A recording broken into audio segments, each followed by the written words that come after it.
अज्ञान की इंतहा तो देखो। जो तेरा सत्य स्वरूप है उसको तू पहचानना नहीं चाहता और जो तू नहीं है उसे प्रकट करने में लगा हुआ है।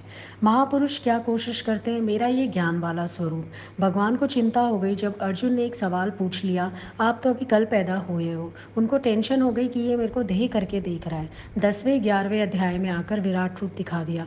मुझे समझो न शरीर साखी पाण्या।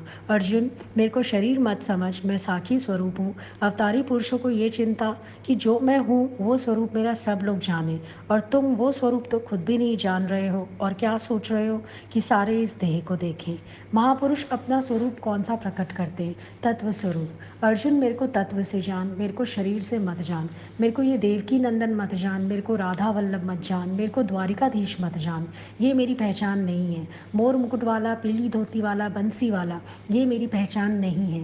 मेरी पहचान तो कुछ और ही है। क्या है मेरी पहचान? पांडवों में धनंजय भी मैं हूँ। मेरी पहचान क्या है? जहाँ तक जाति दृष्टि है वहाँ तक फैली सृष्टि है, सर्वमम रूप है। मेरी ये पहचान है। वो अपनी ये पहचान देते हैं। तुम पहचान कौन सी देने में लगे हो? नाम रूप की, शरीर की। सारा समय इंसान के पास संसार का वर्णन है। ज्ञान की बात करते हो किसी से? गुरु की बात करते हो किसी से? ज्ञान की वार्ता नहीं करेंगे, संसार की वार्ता करेंगे। क्यों?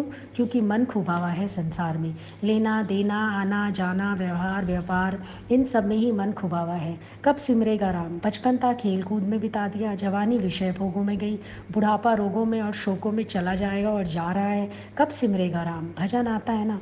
मन, तूने हरि सिमरन के लिए कौन सा वक्त रखा है? कोई समय निकाला है जब तू सोचे कि मैं केवल हरि सिमरन करूँगा? कोई ऐसा वक्त नहीं निकाला। सारा वक्त तेरा संसार की खेचल में जाए जा रहा है। सारा वक्त तेरा संसार की भटकन में जाए जा रहा है। क्या पहचान बनाकर बैठा है अपनी? I am mister and Mrs so and so. ये तो शरीर का हुआ ना नाम।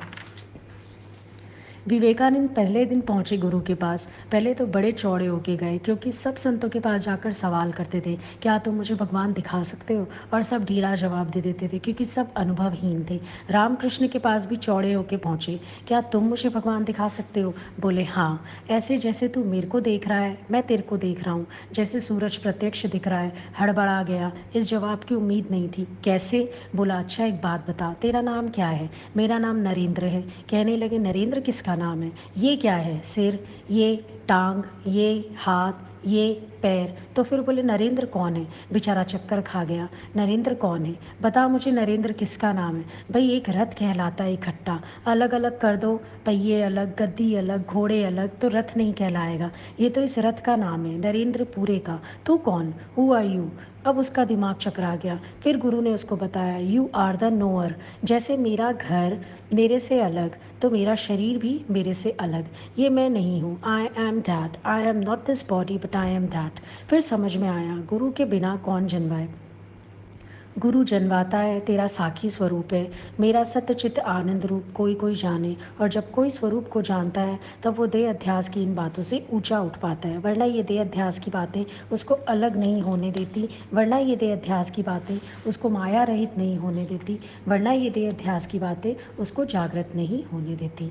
ये अपनी देह बुद्धि हमको जीतनी पड़ेगी। अपने अंदर के विकारों को हमको जीतना पड़ेगा। लेकिन जीतेंगे कैसे? अपने साक्षी स्वरूप का निश्चय करके जीतेंगे। अपने अंदर के अभिमान को गवा के जीतेंगे, वरना तो जीतना भी कठिन है।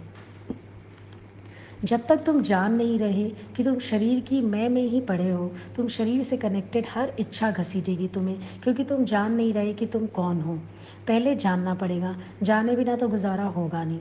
जब तक किसी को देह अभिमान रहता है तब तक उसको सांसारिक हर इच्छा बांधती है और बांधती चलेगी, खाली नहीं हो पाएगा। बाहर से त्याग भी करेगा, अंदर मन संकल्प करेगा। बाहर से छोड़ेगा, अंदर से पकड़ेगा। बाहर त्याग होगा, भीतर ग्रहण होगा। बाहर दुख रूप कहेगा, अंदर सुख रूप समझेगा। आप देखना, जब तक आपके अंदर देह बुद्धि रहती है, वैराग पूरा नहीं है। देह से वैराग है ही नहीं। संसार से कोई वैराग नहीं होता, अपनी मैं से वैराग है। शरीर से वैराग है, यही वैराग है सारा का सारा। संसार से वैराग क्या करेगा? जब तक भीतर मन में राग बंधे रहते हैं। अनुभव करना, आप जुबान से निंदा भी करोगे सांसारिक पदार्थों की, भोगों की। जुबान निंदा करेगी पर मन उसमें सुख मानेगा। जबान त्याग की बात करेगी पर मन अंदर सारे विषय ग्रहण करके बैठेगा। जबान बाहर से खोट दिखाएगी, सांसारिक सुखों में ये खोट, पदार्थों में ये खोट, भोगों में खोट, पर अंदर मन को देखना, वो सारे गुण याद कर करके रस लेता रहेगा। देखो कितना अंतर है। इसीलिए सबसे पहले हमको अपने स्वरूप को जानना चाहिए, इस देह अध्यास को माइनस करना चाहिए, तभी बात बनेगी, वरना तो ऊपर ऊपर सतह में बात चलती रहती है। तुम्हें समझ भी आया सत्संग है क्या, देह अध्यास किसको कहते हैं, ब्रह्माकार वृत्ति किसको कहते हैं, क्या समझ आया। हम आ जाते हैं सत्संग, क्यों आ जाते हैं, यहाँ कहते हैं इच्छा ना करो, क्रोध ना करो, बस इतना सा सत्संग है। तुम्हें बैठना तक तो आया नहीं, क्लास में बातें करते हैं खाली, कोई यूज़ नहीं। ये स्थान सबके लिए नहीं है, यहाँ वो आके बैठे जो सौदा करने के लिए तैयार है। गुरु को सिर दे के सौदा करना पड़ता है। ब्रह्म ज्ञान का गूढ़ रहस्य समझो। सारा संसार का अभाव कर दिया भगवान ने कि बस सबसे मन हटा के अर्जुन मेरे में ही मन रख और कुछ मत कर। तू कौन पहुँचेगा यहाँ पे, लगन वाला। कोई तो डर जाएगा, कोई घबरा जाएगा, कोई समय सोचेगा, कोई माया का नफ़ा नुकसान सोचेगा। इनमें से कोई नहीं पहुँच पाएगा। लगन वाला आ जाएगा। भगवान का भक्त दरअसल जुआरी होता है, व्यापारी नहीं होता। संसार में लोग व्यापारी हैं, नफ़े नुकसान सोचते हैं ना, पर भगवान का भक्त कैसा होता है, वो जुआरी होता है। जुआरी दाव लगाता है, नफ़ा नुकसान नहीं सोचता। जो भक्ति मार्ग पे चल के व्यापारी बनने की कोशिश करेगा वो भी सफल नहीं हो पाएगा, क्योंकि यहाँ तो जुआरी चाहिए जो बस दाव खेल जाए। लगन तुमसे लगा बैठे, जो होगा देखा जाएगा। तुम्हें अपना बना बैठे, जो होगा देखा जाएगा। अब ये संकल्प आपका पुरुषार्थ हुआ। अब भगवान की कृपा तो बरसेगी। तुम्हारा दाव हारने तो नहीं देगा वो। जो दाव खेलेगा वो जीतेगा, क्योंकि भगवान अपने भक्त का दाव खाली नहीं जाने देगा।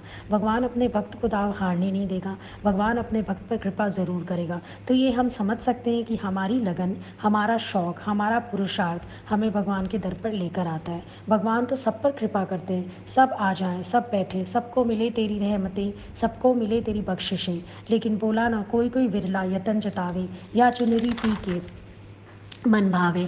कोई कोई विरला यतन करता है, और जो यतन करता है वो पाता है। तो आप अपनी लगन से, अपने प्यार से आगे बैठे हो। ईश्वर कृपा तो सब पर हुई, पर कितने चुने हुए लोग पहुंचते हैं, क्योंकि बाकियों का को माया ने घेरा डाला है।